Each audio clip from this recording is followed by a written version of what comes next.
Hi, this is Professor Favors with American Literature. So today's lesson is on Walt Whitman's Song of Myself, and we are only going to look at stanzas 1 to 20. So make sure to have your document out. You can access it online. The Song of Myself, if you type it in as a research target, you should find a PDF. For my class, however, you do have access to a link. So this is American Literature, Walt Whitman's Song of Myself, stanzas 1 to 20.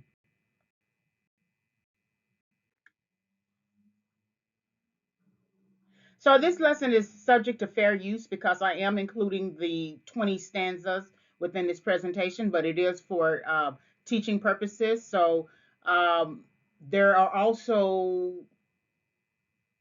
pics, two pics of Walt Whitman as well. So this is subject to fair use. All right, so let's look at Walt Whitman. His date ranges 1819 to 1892. And so here's a picture of him. And I'm just going to read this slide and the next slide. The second of 9 children and born in 1819 to a Long Island farmer and carpenter, Walt Whitman is both the journeyman poet of Americanness and its champion.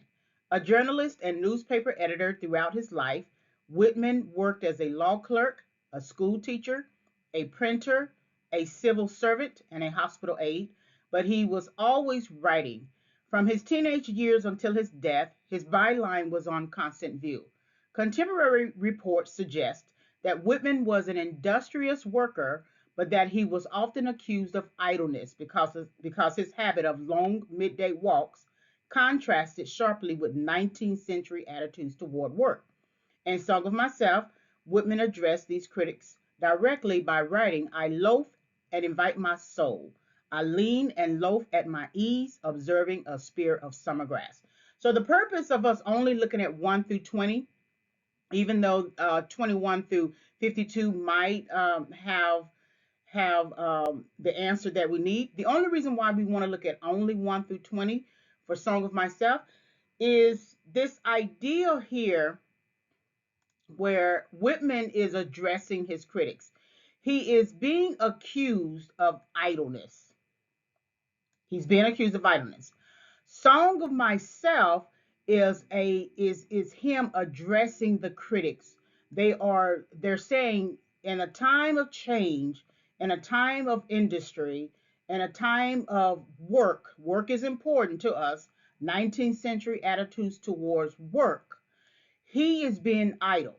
So then the 52 stanza Song of Myself is his response to the critics.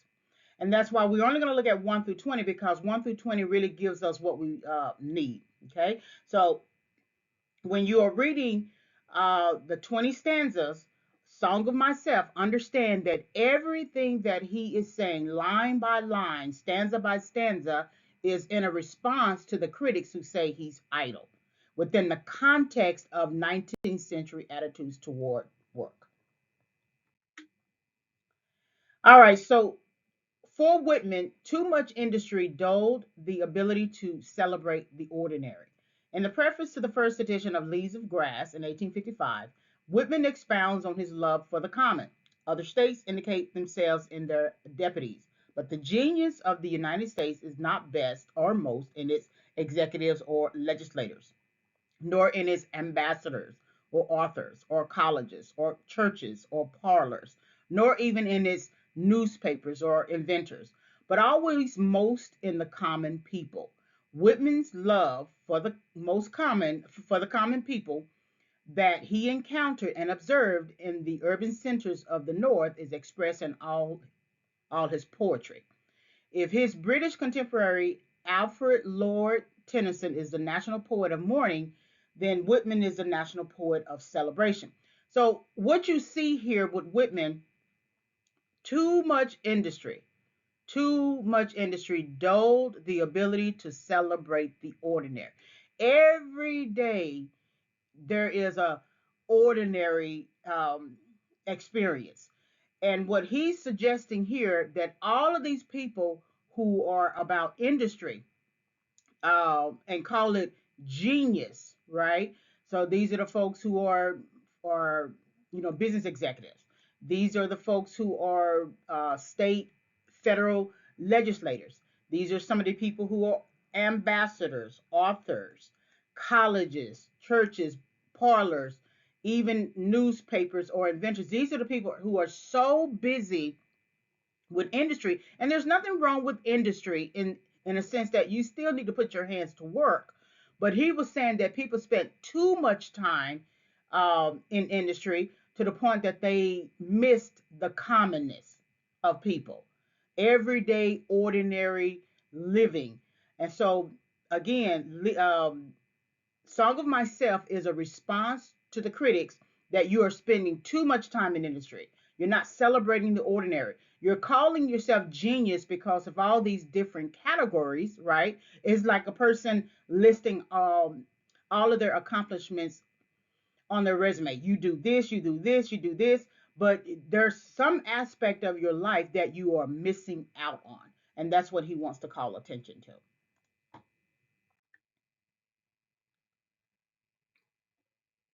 All right, so let's look at some historical implications. Remember from the introductory PowerPoint lesson to the course um, on time periods, that every time you see something in terms of a time period 1819 to 1892, his his birth and death dates, and that's the 19th century. You want to look at what was going on during that time. Now, there's a lot more that's going on. I just only put here the most necessary, but let's look at it. So, 1819, we have the Panic of 1819, which is a financial crisis. Somewhere between here, we also had another financial crisis, somewhere like 1837. Thomas Jefferson founds the University of Virginia. So then we have different states becoming states, or different territories becoming states. So Maine and Missouri becoming a state. Florida becomes a U.S. territory. We also have Thomas Jefferson and John Adams, the presidents, dying on the same day, and then Andrew Jackson becoming president. We have Nat Turner's revolt, also slavery debates. We have Oberlin College beginning enrolling female students. This is a change in the dynamic of all men being able to go to college, right? And many of the institutions having to create uh, separate institutions for women, separate institutions for Black Americans.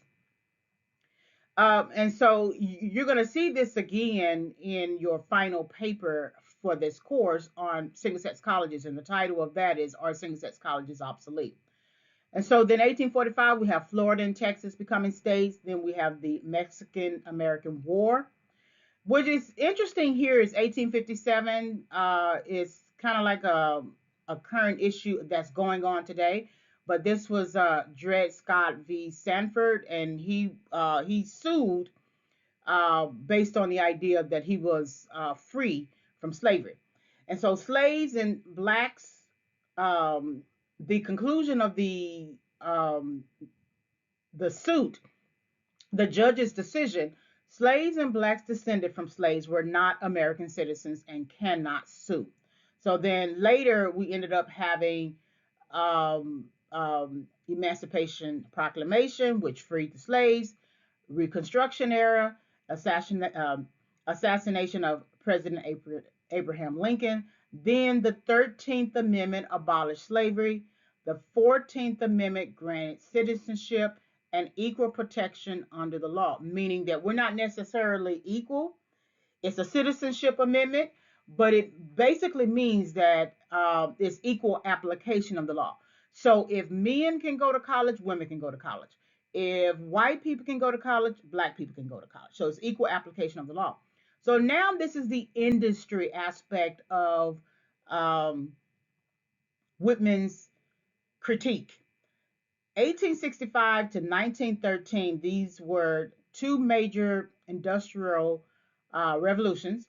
Then there was a global transition towards manufacturing, technological improvements, rapid economic growth in these areas here. So during the 19th century, where there's a heavy attitude towards work and industry, within this context here of the 19th century, we have critics who are criticizing Walt Whitman that he's not industrious enough. And so keep this in mind as we go through all the different slides.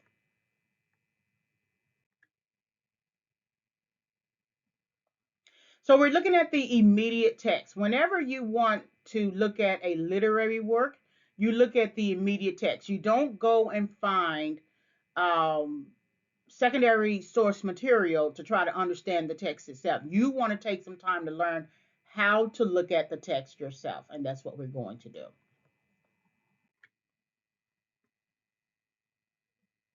All right, so here's some resources, research archives, and educational information. So Walt Whitman Birthplace Association website, then research archives list of links you can find on that website. Some are good links and some are not. So I added a Walt Whitman archive link here, and then of course the source pick. All right. Thank you very much for listening.